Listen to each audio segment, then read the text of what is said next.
Hello दोस्तों, मैं Jack. London में पला बड़ा हूँ पर रूट्स इंडिया की हैं।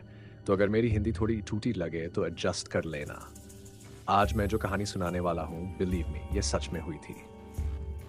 ये कुछ वक्त पहले की बात है। मैं अपने मामा के घर गया हुआ था। करीबी 8-9 बजे का वक्त रहा होगा।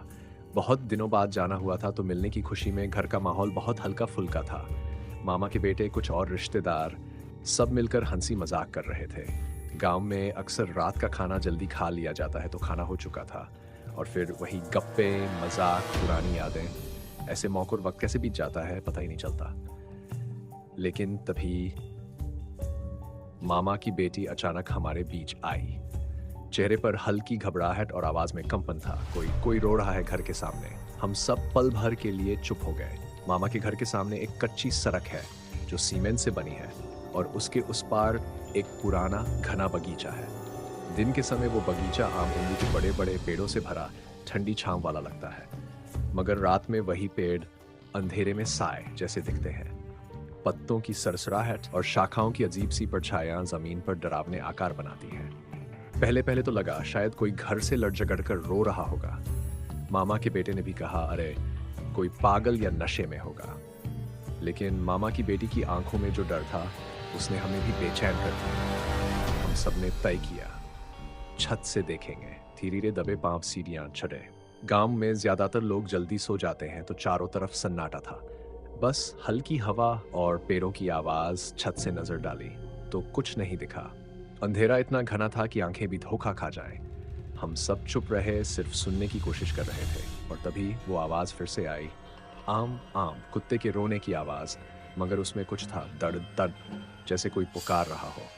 वो आवाज एक ही जगह से बार बार आ रही थी। अब सबसे अजीब बात, वो बगीचा चारों ओर से 6 फीट ऊंची तार की जाली से घिरा है। जाली में इतना भी फासला नहीं कि कोई आदमी या कुत्ता आसानी से घुस सके। तो फिर वो आवाज कहाँ से आ रही थी? या क्या सच में वो कुत्ता ही था या कुछ और? सच कहूं, उस पल दिल की धड़कन जैसे कानों में सुनाई दे रही थी। लग रहा था कहीं कुछ दिख न जाए, कहीं कुछ पास ना आ जाए। थोड़ी देर बाद डर भी लगने लगा। नीचे मामी मिली। उन्होंने धीमे धीमे कहा, यह आवाज शायद उस बगल के घर वाली औरत की आत्मा की है। मैं हैरान रह गया। कौन औरत? मामी ने बताया, कुछ साल पहले उस घर में रहने वाली महिला को कैंसर हो गया था।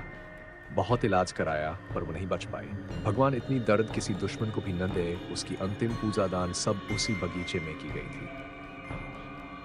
मामी के चेहरे पर डर से ज्यादा दुख था। उनकी आवाज में वो दर्द महसूस हो रहा था। मामा के बेटे ने मोहल्ले के कुछ लोगों से पूछा तो और बातें पता चली। उसकी आत्मा अब भी वहां भटकती है।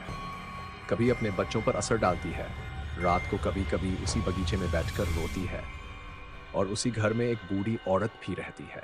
लोग कहते हैं वो डायन है। शायद वही उस औरत की आत्मा को अपने वश में किए हुए है।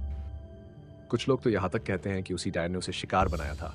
रात बीत गई, मगर वो आवाज, वो दर्द से भरी चीख आज भी याद आती है तो रूह कांप जाती है। वो बगीचा, पेड़ों की परछाया, सब कुछ फिर से आंखों के सामने घूम जाता है। और आज भी दिल में एक सवाल रह जाता है, वो सच में कुत्ते की आवाज थी या किसी की अधूरी आत्मा की पुकार? कौन सच बोल रहा था, कौन झूठ, ये मैं आज भी नहीं जानता। पर उस रात की वो आवाज आज भी मुझे सोने नहीं देती।